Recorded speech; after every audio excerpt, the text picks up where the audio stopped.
You are Locked On Virginia, your daily podcast on the Virginia Cavaliers, part of the... The Cavaliers basketball team is currently in a semi-bye week. Let's talk about what's going on and let's have some reflection. You are Locked On Virginia, your daily podcast on the Virginia Cavaliers, part of the Locked On Podcast Network, your team every day.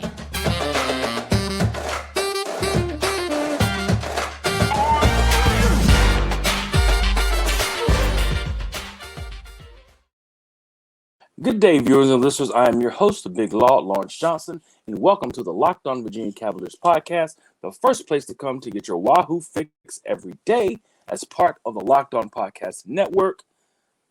Today's date is 1/24/23, and here is our title sponsor. Today's title sponsor, this episode is brought to you by FanDuel Sportsbook, official sportsbook of Locked On. Make every moment more. Visit FanDuel.com/locked on today to get started.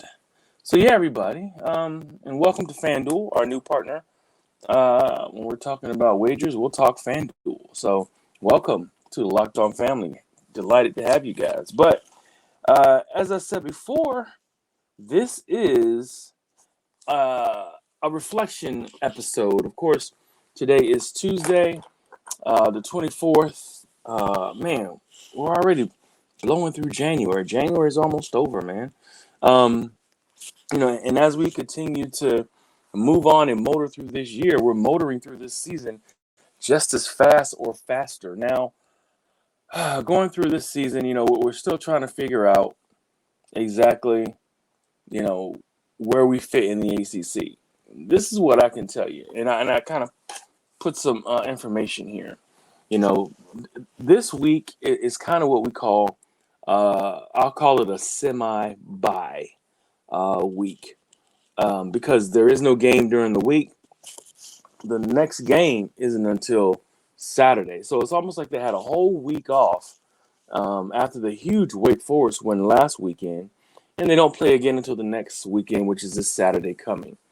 And with this game, that's coming up Saturday is a BC team that is scrappy, but it's a game I feel UVA should pull out the win, no matter, how tough, and how good BC is. I know they have, Bernie Bickerstaff's grandson on that team. He's a baller for sure. And they have some guys out there who can ball. Donald Hand's son tore his ACL. You guys know that name. UVA great Donald Hand. He actually is out for this season. I was looking forward to seeing him this year, but he had an injury earlier this year. But the state of the Wahoos, as far as where are they, in the ACC, and it's time to talk the ACC. Of course, everything is topsy-turvy. Where are the Wahoos, in the ACC? Right now, they are second, number 2 in the ACC. You just don't understand how large that win was against Wake Forest last weekend. It was, quite frankly, a season-defining victory. Because at this point, if they did not win that game, UVA would not be in second place. They would be in a 5-way tie with 5 other teams with the same conference record. Let me tell you who's at number 5 right now. We're talking about Pitt, Miami, UNC, Wake, and Syracuse. All of them are at 6-3 right now. And if they had lost to Wake, you would replace Wake with Virginia, and they all would be 6-3. And I know there is a ton of basketball left, but if you get an opportunity to seize a position, you want to do it quickly and efficiently as you can, and that means you're going to do it with wins. So as they've done it with some of these wins, and some of them not so pretty, but as of late, the Wahoos have kind of shown what kind of talent they have, and more importantly, what kind of versatility and how many different ways they can actually attack you. I said on my show yesterday, Tony Bennett, for the first time, really definitively, I could say, has traded his defense, his vaunted, beloved defense, for some offense. Um, and maybe he did a little bit of that on the championship run, but you know why? Because the team was there, and it was an opportunity to take the next step. So you're going to sacrifice some things to get to that next level. It seems like there are some things happening just like this, on this team. Tony Bennett has tightened his rotation. Remember, Tony, beginning of the year, you started with about 10 guys, 9 guys, about 9 guys getting some regular time. There's the top 7, and we can guess who those are. And if not, I'll let you guys know who they are. And then, of course, you had Papi Cafaro getting time. You had Caden Cedric getting time. So those are 2 guys right there who are getting a lot of their time cut. So let me break down the top 7, like I was talking about just a minute ago. K.A. Clark, okay, starting point guard, starting 2 guard, Reese Beekman, starting 3 guard, Amon Franklin, or small forward, but he plays kind of a guardish 3 slashing role. Jaden Gardner, number 4, and of course number 5 is Bennett Vanderplas. And quite frankly, I think he has his best offensive team on the court that still gives him just enough of the defensive prowess he needs to frustrate other teams on their offensive end. I mean, you think about Bennett Vanderplas, surprisingly, has played good against other bigs, and a lot of these other bigs are absolutely bigger than him, by a good margin, 2-3 inches taller, and 20 pounds heavier, which is a lot on a basketball player. But Ben Vanderplas has played a great deal at center on the defensive end, done a good job. What makes him special is on the offensive end, on the other side of the ball. When he pops out, to shoot that 3, those big men have to respect him, or a little man's going to have to rotate over to get in his face. That's when you get your mismatches. And UVA has done a great job of taking advantage of mismatches. So this team, and the other 2 players that are coming off the bench are 2 true freshmen. And these guys, I can just see incredible careers for these guys. The way Tony Bennett keeps his players coming up for their near future. Isaac McNeely, who is the one true, I will call him a dead eye on the team, who's shooting over 50% from 3. Everything he takes is pretty much a 3-pointer almost, and he's making more than 50%. That does qualify as a dead eye. And then the other player is a defensive specialist, and I call him Ryan Dunn, the X Factor on D. So there's 2 X Factors, one on offense, which is BVP. The other one on defense is Ryan Dunn. And Ryan Dunn, I think, is kind of like the glue for this team. He can guard big men all the way to guards, which showed by his block of the all-world Wake Forest guard Tyree Appleby at the toward the end of the game to stop Wake Forest from taking the lead there with only a few minutes left in the game, and also just him getting blocks, tipping balls, getting rebounds. He has that athleticism for his size that UVA has been missing. You think about a player like Diakite, where he's Diakite was 6'9", ish, 6'10"-ish, but was very athletic, could leap, jump, bound, rebound, and DeAndre Hunter as well. That long athlete, this kid's a pro, a future pro for sure, waiting to happen. And you can see it in his game. Not only that, he has shown the ability or the propensity to make an outside shot, a 3-pointer as well. Future's looking very bright for these University of Virginia Cavaliers, and I'm just happy to be here covering them. But before we continue covering these Cavaliers, the NFL playoffs are here. We're really excited about our new sports betting partner for Locked On because they are the best number one sports book in America, FanDuel. And if you're new to FanDuel, that's even better. They have so many great features that make betting on sports fun and easy. New customers join today to get started with $150 in free bets, guaranteed, when you place your first $5 bet. Just sign up at FanDuel.com/lockedon. FanDuel has all your favorite bets from the money line to point spreads to player props. Plus, you can even combine your bets for a chance at a bigger payout with the same game parlay. There was a lot of bets that were casted last week, of course, with pro football. The bets were wild. There was an upset. So that's where you can really get ahead of these things. Then of course you got the regular college bets coming up, and you got some of the biggest bets of all. Super Bowl is only a couple weeks away, so those are a real deal opportunity to really get your to dip your toe in the betting game if you haven't done it yet. All on the app that's safe, secure, and super easy to use. So football fans, don't miss out. Place your $5 bet to get $150 in free bets. Win or lose at FanDuel.com/lockedon. Make every moment more with FanDuel, official sports partner of the NFL. Looking forward to it. Thank you, and welcome FanDuel to the family. And lots of fun, guys. Lots of fun out there to be had, when you're doing this. Just do it in moderation. Just make sure you're doing it and take care of yourself, and be smart with your bets.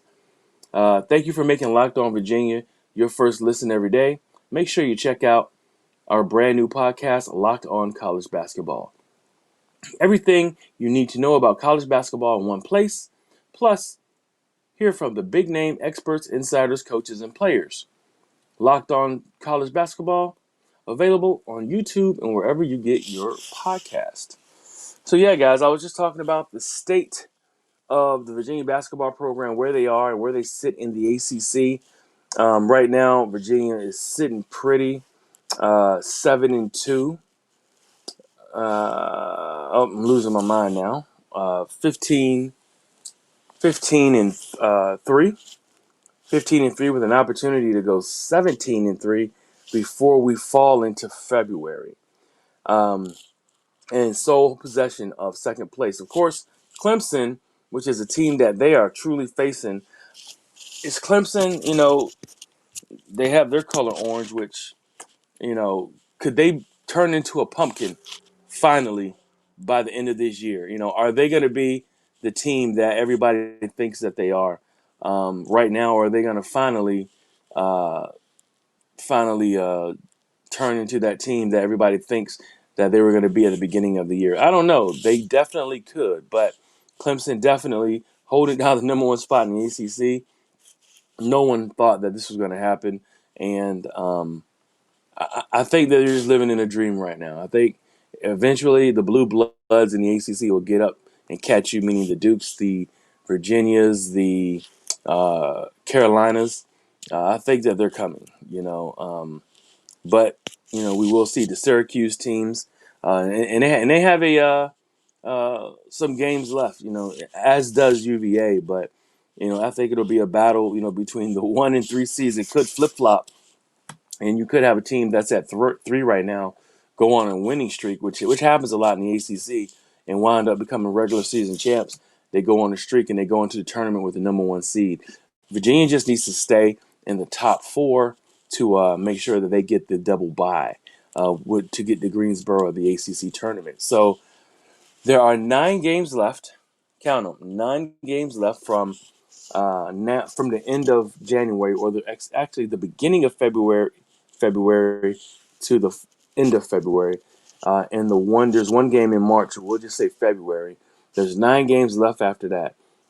Remember, I was talking about the 5-leg game spread. Okay, that they had. Which they're at number 3 now, and they have 2 more games to win. Hopefully they win against BC this weekend, and then next Tuesday they got Syracuse again. Of course, Syracuse is coming to cause some havoc, and you'll see Syracuse, not taking that loss at the beginning of this year kindly. So if UVA can win these last 2 games, that means they would win the 5 games that were left in January and be at 17 wins, which is really what you want going into the last month of the year. You want to be somewhere in between 15 to 20 wins to get your resume right when it comes time for seeding in the March Madness tournament.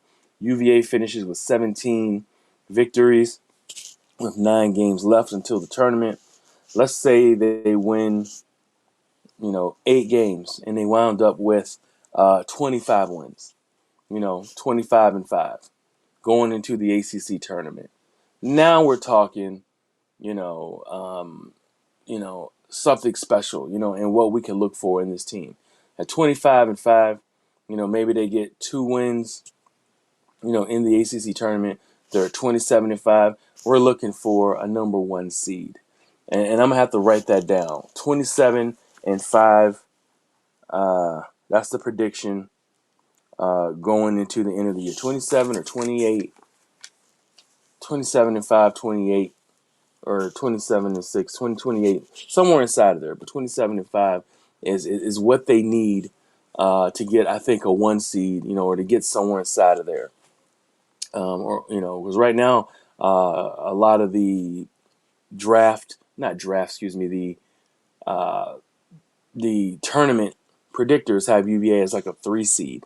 So they need to pull themselves up to get into to get 25 plus 26, 27 wins to get into that number 1 seed talk. And I think that they can do it. So that's kind of the state of the Cavaliers right now. They got to finish out January with 2 wins left, or 2 games left to get 2 wins. And then, of course, the 9-game stretch they have between March, actually the first week of March and all of February. So a good opportunity to pull away and to put some distance between them. And also, not to mention the big game against Clemson. I'm calling it that they have to play Clemson. And if Clemson is going to continue to be who they are, before the second to last game, what we call the penultimate game of the year, is against Clemson, and that is February the 28th, the last day of February. So that could be the game where we kind of see where these Wahoos are, and actually more so where Clemson really is. Will Clemson still be number 1? And if Virginia stays on the track, maybe they're on a collision course to see who the winners are for the battle for number 1. But there's still a lot of basketball to be played. And the ACC, nothing's given, everything's topsy-turvy. So that's what we have to say about the basketball program for right now. And just stay tuned. Like I said, they're in a bye week. And we will continue to update you. And I will be doing some other collaborative shows about the basketball program before they do their official, before they jump back in and start playing on Saturday. I probably will have a pregame. I have a pregame for the Boston College game, and I may have a host or two. You never know. Stay tuned. I got to thank everybody for making Locked On Virginia their first listen every day.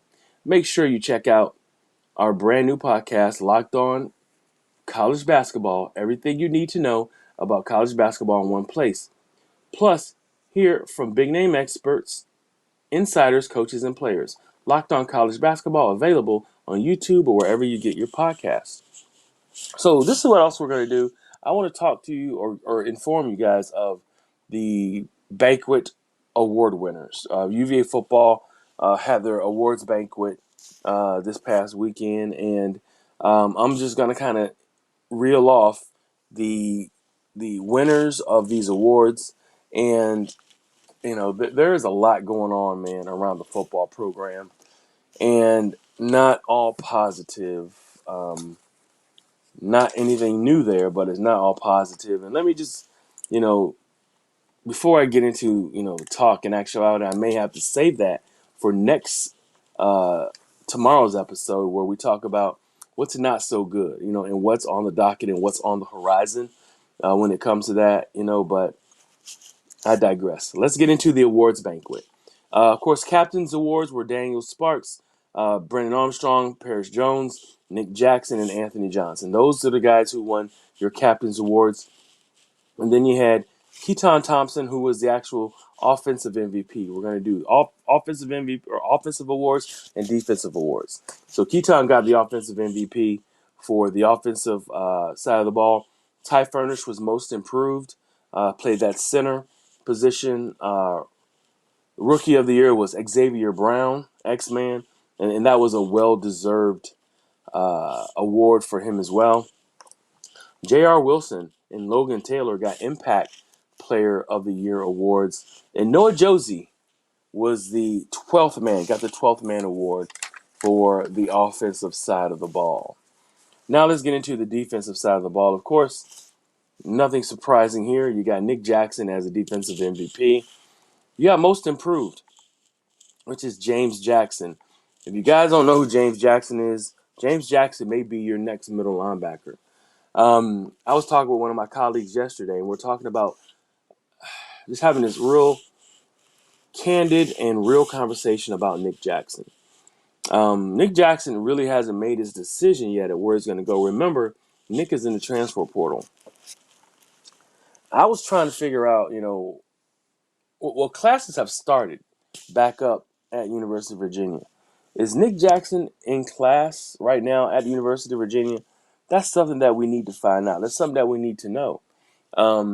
Because, there is hope that, I'm not saying that hope is a strategy or a hope, that there's a lot of things or positive things pointing to Nick Jackson coming back. But, that's what a lot of people are hoping, that he comes back. But is he enrolled in classes right now? I would imagine he is, because he hasn't made a decision on where he's going to go. If somebody can give me the answer to that, is Nick Jackson still enrolled in classes at UVA right now? That's the comment in the comment section. Please give me your answer to that for today's show. Is Nick Jackson still in classes at University of Virginia? But James Jackson, who got most improved, who will probably step into that middle linebacker role if Nick Jackson does not come back, and that would be a good step up for him. And, they would turn the mantle over to James Jackson, but he was the most improved. Rookie of the year, Mike Diata, big defensive tackle, athletic defensive tackle. I remember him having a sack or two, during the season, but he got some good pressure. But it's always good when you have your big boys up front that are representing representing for the big boys. Terrell Jones, Steve Bracey, Murdoch were the Impact Player Award receivers for the defensive team. And then, of course, Paul Akiri was the 12th man. He won the 12th man award for the defensive side of the ball. And, he was a really good player. And he's coming back. That's great news right there. We look forward to that. And then we got to look at the special teams. Of course, Daniel Sparks, punter, was special teams player of the year. Did a great job because the offense was so inept this year. Did a great job of bailing out the offensive side of the ball, kicking it out, and giving the team a chance to be competitive, and for the defense to try to stabilize a wall, because the punter did a great job of getting the ball out and giving the team a chance to stay in the game. Digging that offensive team out. Eli Gaines was the most improved player. Then you had Will Betteridge, the kicker, who came on and kicked well as a true freshman out of Florida, 5-star kicker. He was Rookie of the Year, and I look for great things from him in his UVA career. Then you had Jameer Carter. He won the Hart Award, which is kind of an all-encompassing award. Big man in the middle, and he's coming back to University of Virginia as well. He could have went on and and done other things, but he's staying with the Wahoos this year. And then of course Jared Raymond, who was the Cavalier Code award winner as well. So a lot of things to look at there, and you know try to figure out where our football program is and where our fan base is. They're far apart right now, and I don't have the time in this episode to break that down. And I may have to put that together for you guys in next episode. Kind of like the fan base, what happens or what has happened with Coach Higgins, his replacement. We don't have it. Maybe what happened. You guys are going to have to tune in and kind of get with me on that. But I tell you, I got to thank you guys again for making it a great one. Another great show. And like I said, tune in to me. I will be on tonight for my 7 City Shop Talk sports brand. Also, I will be on for the Locked On shows for this week.